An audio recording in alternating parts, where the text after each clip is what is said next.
여러분 안녕하세요. 인문학 형님입니다. 오늘은 여러분들에게 이제 부모님과 자녀에 대해서 말씀을 나눠보려고 해요.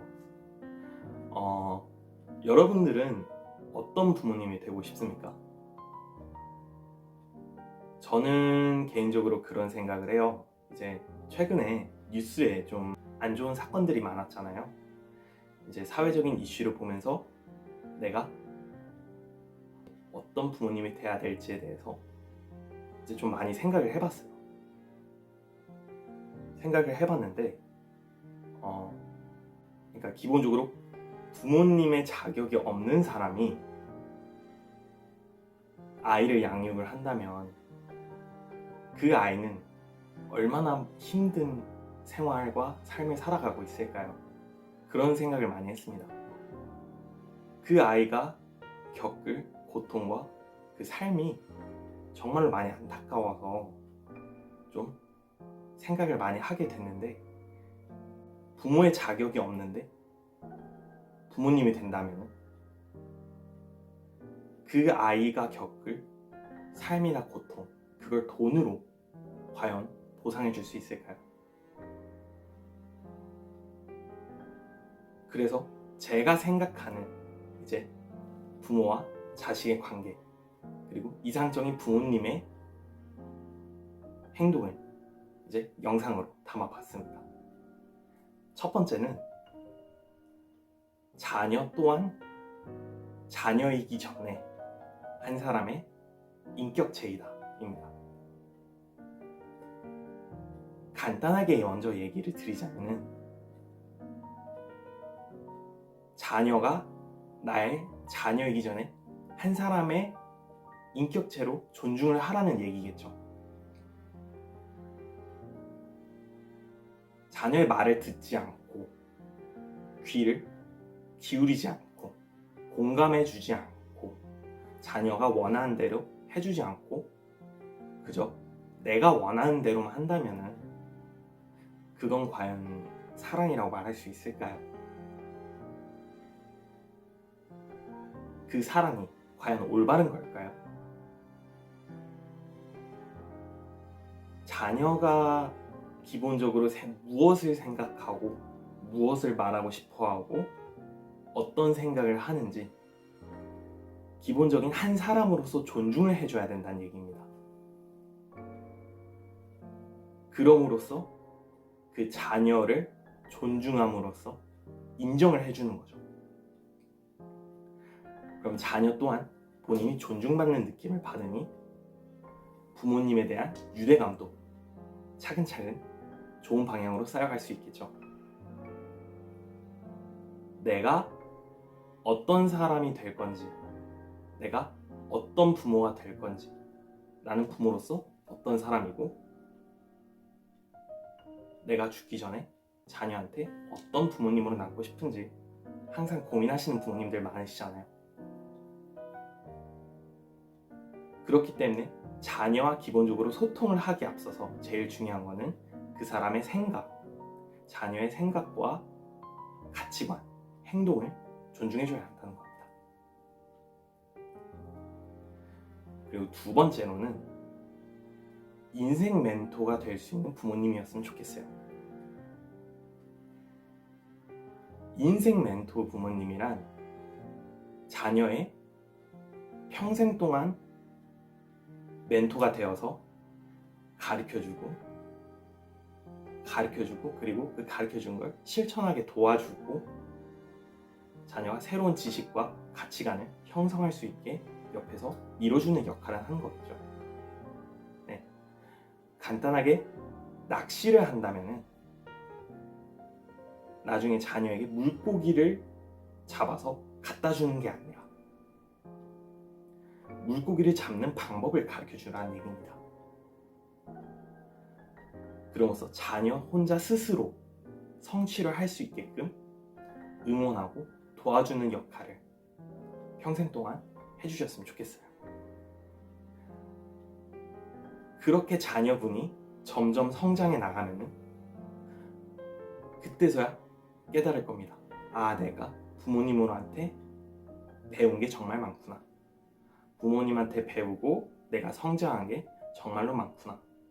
그래서 나중에 자녀의 입에서 부모님이 존경스럽다라는 말이 나올 때까지 멘토를 지속해 주시면 좋겠죠. 내가 이 자녀에게 어떤 부모님으로 남을 수 있을까?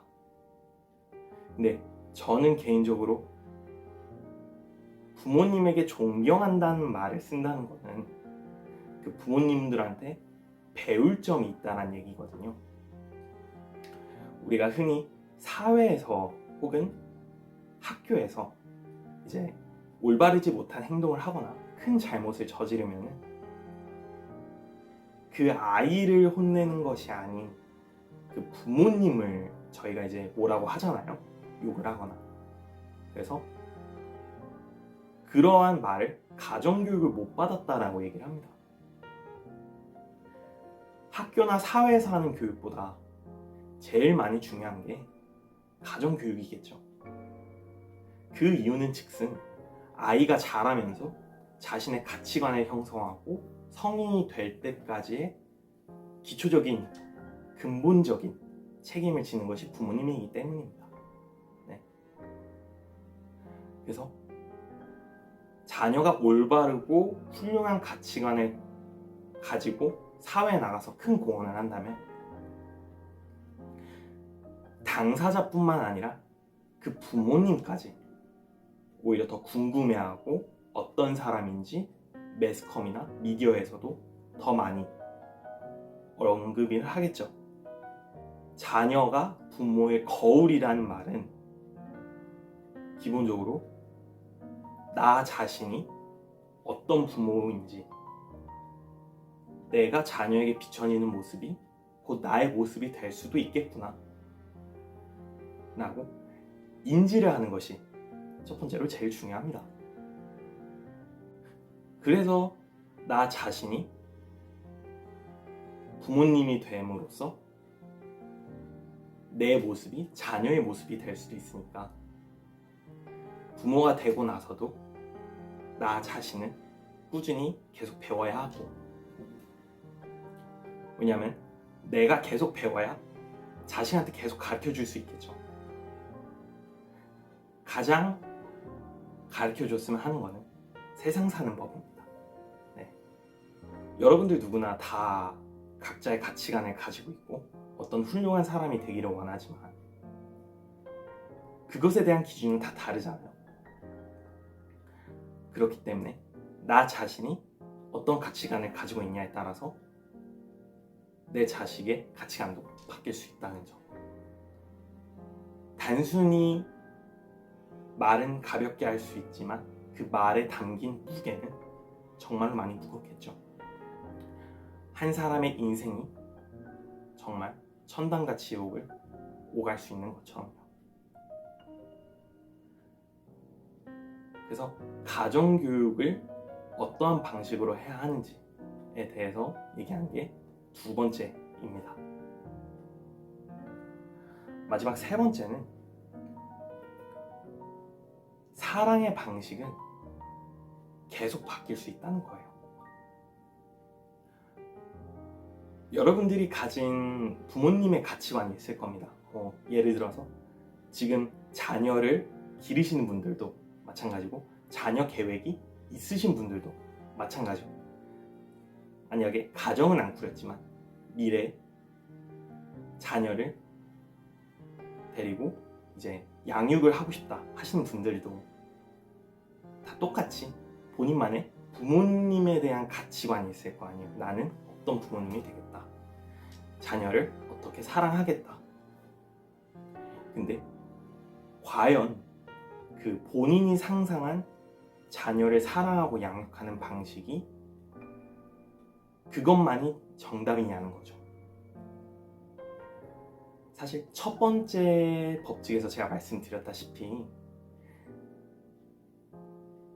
자녀를 한 사람의 인격체로 존중한다면 그 사람과 소통을 하고 그 사람의 가치관과 생각을 존중을 해줘야 되거든요. 근데 여기서 소통이 사랑으로 바뀌게 되면 내가 주는 사랑이 자녀에게 과연 맞는가? 이걸 판단할 수 있어야 한다는 겁니다. 만약에 자녀와 소통을 계속함에도 내가 주는 방식의 사랑이 자녀에게 맞지 않는다면 그것은 잘못된 사랑입니다. 잘못된 사랑은 자녀에게 부담스러울 수도 있고 심하면 폭력으로 변질될 수도 있겠죠. 그렇기 때문에 사랑의 방식은 한 가지로 국한되는 게 아닙니다. 자녀가 원하는 방식이 있을 거고 그리고 또 나 자신이 원하는 방식이 있을 테니 이거에 대해서 자녀분과 끊임없이 소통을 하셔야 된다는 얘기예요. 단순히 엄마 아빠가 다 너 잘 되라고 하는 소리야. 세상에서 자식이 잘 되지 않길 바라는 부모님은 거의 없습니다. 부모님들이 공통적으로 가지고 계신 자식 사랑의 마음은 다 똑같고 그 크기는 정말 자식된 입장으로서 헤아릴 수 없을 만큼 어마어마합니다. 근데 그 사랑이 과연 자식이 원하는 방식의 사랑인지 그리고 그게 과연 올바른 사랑인지는 계속 자녀와 토론을 하고 소통을 하셔야 된다는 얘기입니다. 자녀를 인격체로서 존중하고 생각과 가치관을 존중하고 공감을 해주고 자녀가 원하는 방향으로 이끌어줄 수 있는 부모님. 저는 그런 부모님이 되고 싶습니다. 제가 말씀드린 것 중에 만약에 해당되는 게 있고 해당되지 않는 게 있을 수도 있어요. 그러니 여러분이 어떤 부모님으로 남고 싶은지는 계속 자녀분과 소통을 하면서 생각을 해주셨으면 좋겠습니다. 영상 끝까지 봐주셔서 감사드리고요. 유익하셨다면 구독과 좋아요 눌러주세요. 그럼 저 다음에 또 뵙겠습니다.